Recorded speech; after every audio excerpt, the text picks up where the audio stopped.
The largest military exercise in NATO's history, named Air Defender 2023, is currently underway. The drill is designed to simulate an attack on a member of the alliance and serves as a display of strength toward Russia.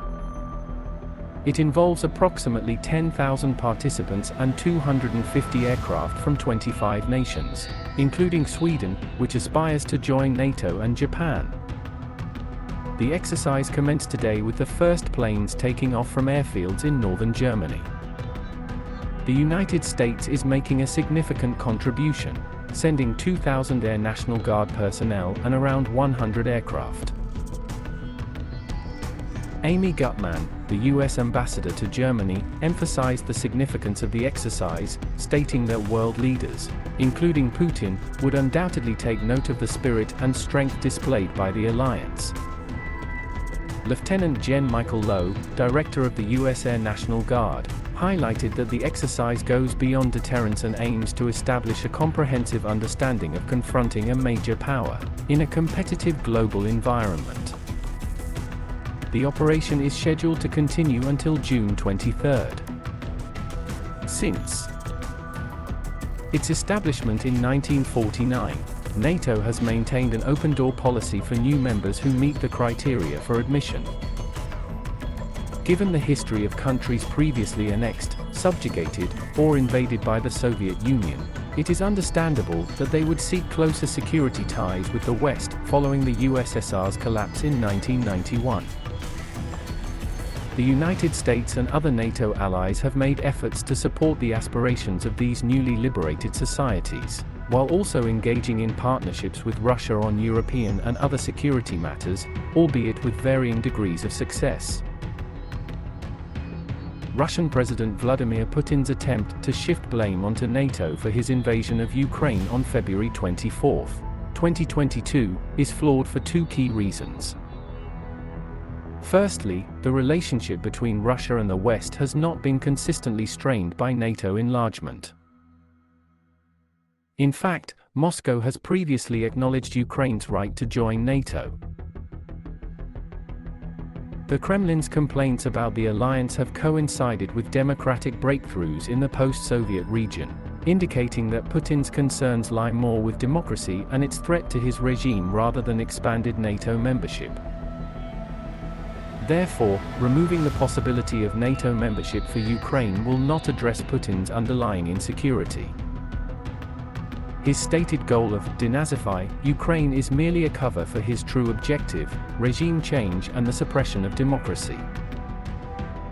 The brutal invasion of Ukraine by Russia has sparked the largest conflict in Europe since World War II, resulting in the loss of numerous Ukrainian lives, including soldiers and innocent civilians.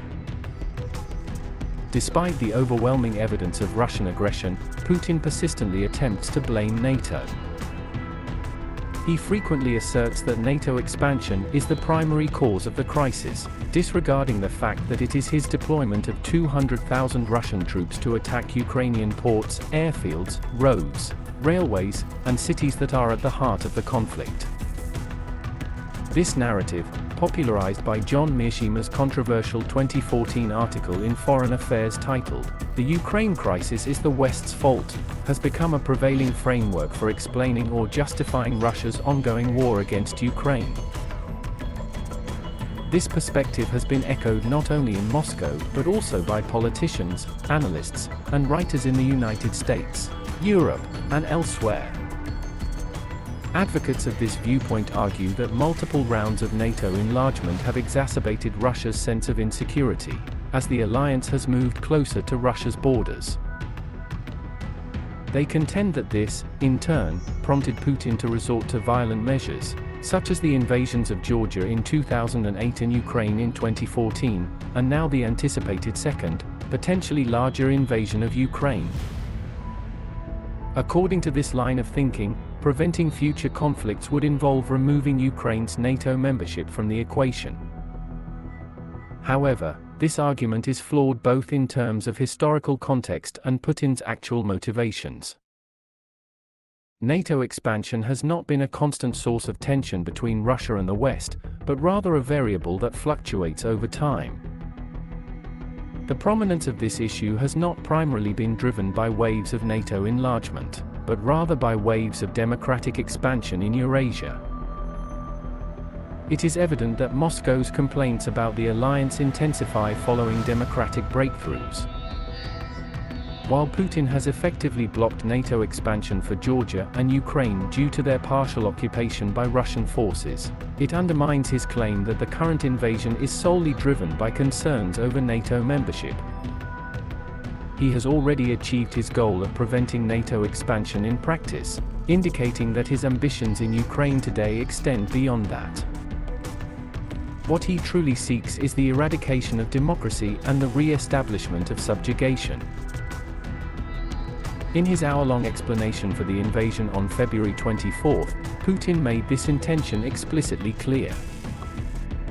This further underscores the second flaw in Putin's argument. His primary concern is not NATO, but rather the threat that democracy poses to his autocratic regime. Halting NATO expansion would not magically eliminate this perceived threat. Putin would not cease his efforts to undermine democracy and sovereignty in Ukraine, Georgia, or the broader region simply because NATO stopped expanding. As long as citizens in free countries exercise their democratic rights to choose their leaders and determine their domestic and foreign policies, Putin will continue to seek ways to undermine them. Putin's stated objective of denazification in Ukraine is essentially a euphemism for regime change, albeit an anti-democratic one. Many individuals who attribute the current conflict in Ukraine to NATO overlook the fact that Moscow's stance on NATO expansion has shifted at different times over the past 30 years since the end of the Cold War. In 2000, while visiting London, Putin, then serving as the acting Russian president, even suggested that Russia could potentially join NATO someday. He stated, "Why not? I do not rule out such a possibility. If Russia's interests are taken into account and if it is treated as an equal partner. Russia is a part of European culture, and I do not consider my own country isolated from Europe. Therefore, it is difficult for me to perceive NATO as an enemy." Why would Putin entertain the idea of joining an alliance that he claims is a threat to Russia? Remarkably, even after 8 years of relentless pressure from Russia, Ukraine's democracy remains unbroken. On the contrary, Putin's annexation of Crimea and ongoing support for the conflict in Donbass have actually united Ukrainians across ethnic, linguistic, and regional divides more than ever before in their history. In 2019, Volodymyr Zelensky won the Ukrainian presidency in a landslide victory, earning popular support from every region of the country. Unsurprisingly, Putin's war in eastern Ukraine has only strengthened Ukrainians' desire to join NATO. In February 2022, Putin adopted a new approach to undermine Ukrainian democracy, a massive military intervention. He claims that his motive is to halt NATO expansion, but this assertion is a fabrication.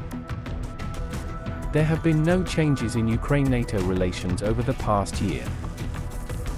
While Ukraine aspires to join NATO someday, even enshrined in its constitution, NATO leaders have consistently stated that Ukraine is not yet qualified for membership. Putin's justification for war is entirely of his own making. Prior to the invasion, Putin's strategy to undermine Ukrainian democracy seemed to be making progress without the use of military force. The mere threat of war had already inflicted significant damage on Ukraine's economy and caused divisions among its political parties regarding President Zelensky's handling of the crisis. Some argued that Zelensky should have formed a grand coalition or unity government, while others criticized his alleged lack of preparedness for war.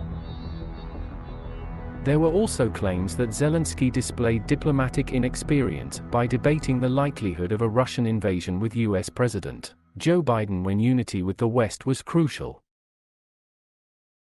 However, an impatient and angry Putin could no longer wait. He launched a full-scale attack with the Russian armed forces. So far, Putin's strategy has backfired. Contrary to his expectations, the use of force has actually strengthened Ukrainian democracy rather than weakening it. Putin's invasion has united Ukrainians and bolstered Zelensky's popularity as a national leader. While Putin remains isolated from his own people and even his inner circle, as his bombs devastate a distant land, the charismatic Zelensky has vowed to remain in Kiev with his soldiers, fighting for Ukraine's democratic future. This has rallied public opinion in Ukraine and garnered support from around the world. Putin may still deny the existence of a Ukrainian nation, as he has done on multiple occasions, but Russia's aggression has ignited a strong sense of Ukrainian identity. Ukrainians will forever reject Moscow's autocracy, opting instead to embrace the universal value of freedom. Freedom from Russian domination, the freedom to determine their own destiny, and the freedom to live in peace. However, despite early successes on the battlefield, the long-term survival of Ukrainian democracy hangs in the balance. Putin's ongoing bellicose rhetoric and refusal to engage in serious ceasefire negotiations indicate that Moscow's assault will continue without relenting. Initially, Russia envisioned a blitzkrieg invasion from multiple fronts, expecting minimal resistance and swift encirclement of Kiev, leading to the forcible removal of Zelensky from power. New elections, enforced by gunpoint, would then deliver Putin his desired puppet government, mirroring the post-World War II scenario in Eastern Europe under Soviet influence. In one Ukrainian city, Melitopol, Russia's occupying forces have already ousted the mayor and installed a pro-Moscow figurehead. However, as of now, Russia's military is facing fierce Ukrainian resistance, and is faced with the prospect of a prolonged and bloody campaign across challenging Ukrainian terrain. Ukrainians view Russia's army as occupiers, not liberators, akin to the events of 1941. It is too early to predict the ultimate outcome of this gruesome war. Despite Russia's lackluster performance thus far, there is no evidence suggesting that Putin has abandoned his objective of removing Zelensky from power and subjugating Ukraine, under Moscow's control. While Putin may harbor a distaste for NATO expansion, he is not genuinely afraid of it. Russia boasts the largest army in Europe, bolstered by 2 decades of substantial military investment. It's important to note that NATO is an alliance focused on defense and has never initiated an attack on either the Soviet Union or Russia, nor does it have any intention to do so. Putin is well aware of this fact.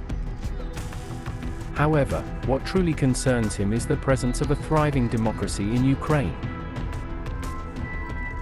He simply cannot tolerate the existence of a successful and democratic Ukraine on Russia's border, especially if the Ukrainian people also experience economic prosperity. Such a scenario would undermine the stability of the Kremlin's regime and challenge its justification for autocratic leadership. In the same vein, Putin refuses to allow the will of the Russian people to shape Russia's future. And he is equally determined to prevent the people of Ukraine, with whom they share a common culture and history, from realizing their aspirations for a prosperous, independent, and free future that they have both voted and fought for.